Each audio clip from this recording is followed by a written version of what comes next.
some of the worst violent criminals who were in this country illegally. We both know that. And in Memphis, working hand in hand, I want to stick with Memphis and your mayor and what you discussed, because there have been nearly 6,000 arrests as of February 8th, and I think you agree with this, in your district, and almost 600 gang members. This may look like another heated exchange over crime statistics and immigration enforcement, but it's actually a debate over federal power and constitutional oversight. What's really being tested here is whether national security priorities can expand without weakening accountability safeguards. This raises broader questions about how federal agencies operate inside local communities and who ensures their actions remain within the law. In this video, we'll break down how a routine crime discussion evolved into a challenge over civil rights enforcement and executive responsibility. Proper fashion, as you have. Secondly, I'd like to thank all of the victims of the Epstein case who've come here to attend this hearing, for doing it and for being brave and trying to move this justice forward. I apologize, I can't do it, but the Attorney General not recognizing you. That's embarrassing. I am from Memphis, General Bondi, and Memphis does have the task force there.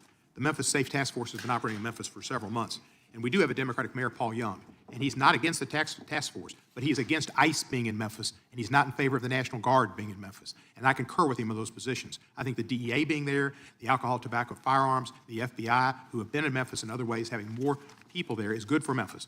Crime has gone down in Memphis, but it went down 25% before the task force got there under the direction of Mayor Young and Director Davis, Chief Davis.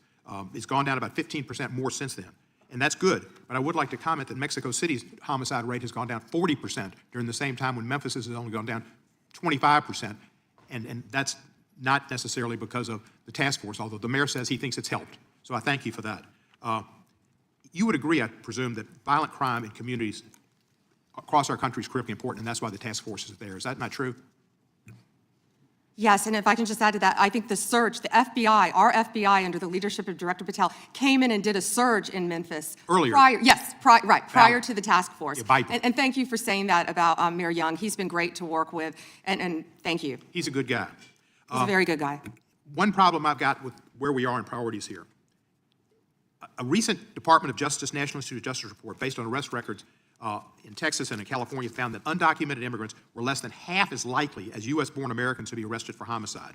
And this pattern holds for assault, sexual assault, robbery, burglary, theft, and arson. Half as likely to be arrested for drug offenses. So I ask you, and I've written to you about this, there are TV ads that run that say to local law enforcement, specifically, says, are you tired of having your hands handcuffed because you can't do the things you wanted to do when you joined, and if you want to do something different, join ICE, and you'll get a $50,000 bonus, and we'll pay off your debts, student debts, and we'll help you with pensions, et cetera, et cetera, et cetera. So they're encouraging local law enforcement to leave local law enforcement and go to work for ICE.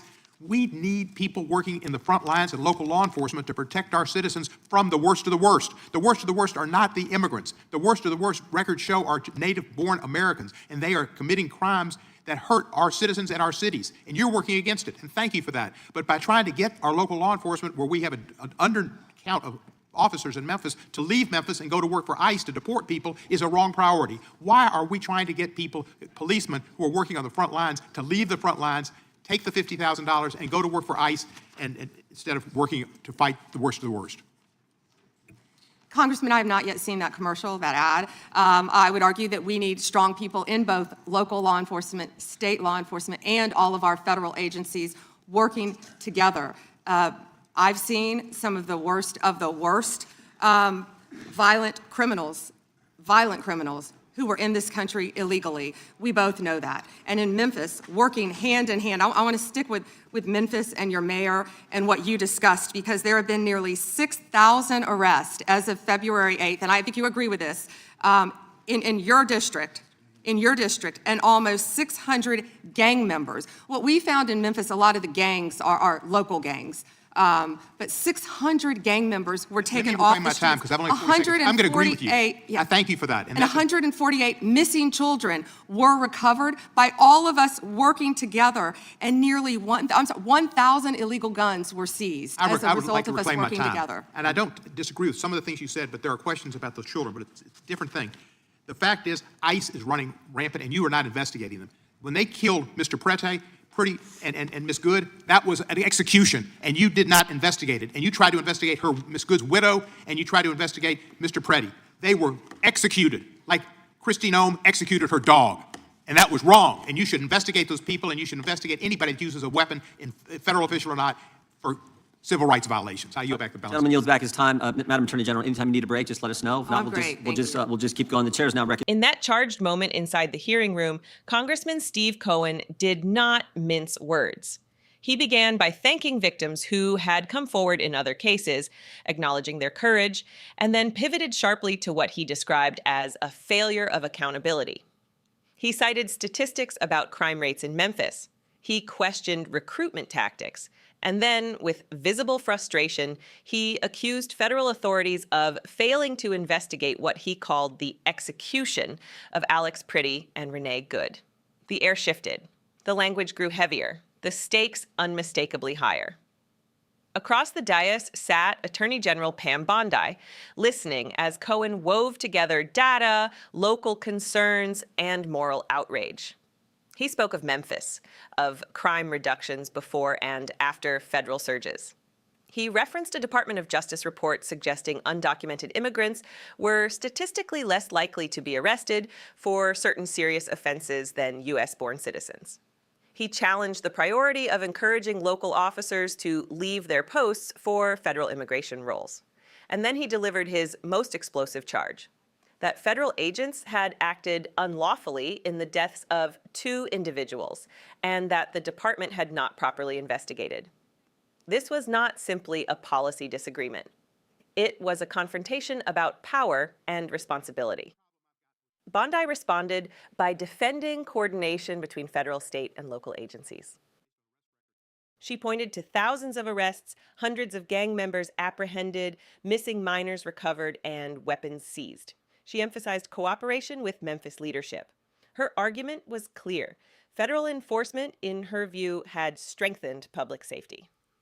Where Cohen saw misplaced priorities and unchecked authority, Bondi saw necessary intervention and measurable results. But beneath the exchange lies a deeper question that echoes far beyond Memphis. Who decides what justice looks like? Who determines when enforcement becomes excess? And who ensures that those entrusted with authority are themselves accountable? Congressional hearings are often theatrical. Voices rise, time limits cut off arguments mid-sentence. But occasionally, a moment crystallizes something larger than partisan friction. When Cohen used the word execution, he invoked the most serious accusation one can level against agents of the state. That government power may have crossed a constitutional line. He was not debating numbers anymore. He was questioning legitimacy. In a democracy, the authority to enforce the law is immense. Federal agents carry badges backed by statutes, courts, and ultimately the Constitution. Yet that same Constitution imposes limits. It demands due process. It requires oversight. It insists that even the most urgent missions cannot eclipse civil rights. Bondi's defense rested on outcomes: arrests made, gangs disrupted, children located, firearms removed. These are tangible results. They reflect a view that strong federal engagement is indispensable in combating violent crime. To her supporters, this is the embodiment of responsible governance: decisive action, coordination across agencies, measurable impact. Cohen's critique, however, rested on proportionality and priority. If undocumented immigrants are statistically less likely to commit certain crimes, he asked, why is so much recruitment energy focused on immigration enforcement rather than bolstering local policing? If federal officers are empowered to operate in communities, who investigates when their actions are questioned? His concern was not simply about policy effectiveness. It was about the moral hierarchy of government action. And that tension between security and restraint is not new in American history. From the earliest days of the Republic, lawmakers have wrestled with how to balance enforcement with liberty. Every expansion of federal authority brings with it a parallel expansion of oversight obligations. Every surge of power demands scrutiny. Because the legitimacy of law enforcement does not come solely from success rates. It comes from adherence to constitutional principles. When accusations of misconduct arise, whether justified or not, the public expects clarity. Transparent investigations, independent review, a system that proves it is capable of policing itself. Without that, trust erodes. And when trust erodes, even well-intentioned policies lose their foundation. In that hearing room, two visions of justice collided, one rooted in forceful action against crime and unlawful presence, the other rooted in skepticism about priorities and fears of unchecked authority. Both claim to defend the public. Both invoke safety. But they diverge on where the greater danger lies, in under-enforcement or in overreach. This is the enduring paradox of democratic governance. The state must be strong enough to protect its citizens, yet restrained enough to protect their rights. The exchange ended not with resolution, but with a procedural note. Time yielded back, the hearing moving forward. Yet the questions linger. If enforcement actions lead to controversy, who examines them? If recruitment shifts officers away from local departments, what are the consequences? If data challenges prevailing narratives, how should policy adapt? These are not rhetorical flourishes. They are structural questions about how America governs itself. In moments like this, the hearing room becomes more than a chamber of debate. It becomes a mirror, a reflection of the national struggle to reconcile fear and freedom, efficiency and ethics, strength and restraint. Because ultimately, justice is not measured only in arrests or statistics. It is measured in whether power is exercised within the bounds of law, whether oversight is real, whether accountability is consistent, regardless of political affiliation.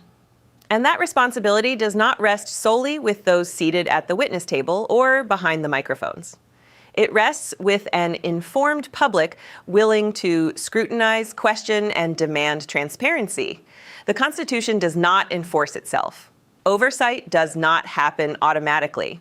Democracy requires vigilance. The exchange between Congressman Cohen and Attorney General Bondi was more than a clash of personalities. It was a reminder that in America, authority must always answer to principle. Stay informed, stay engaged, and continue seeking the full story behind the headlines. Subscribe to Liberty Report USA. Support our work to examine power, question priorities, and illuminate the deeper meaning behind the moments that shape our nation's future.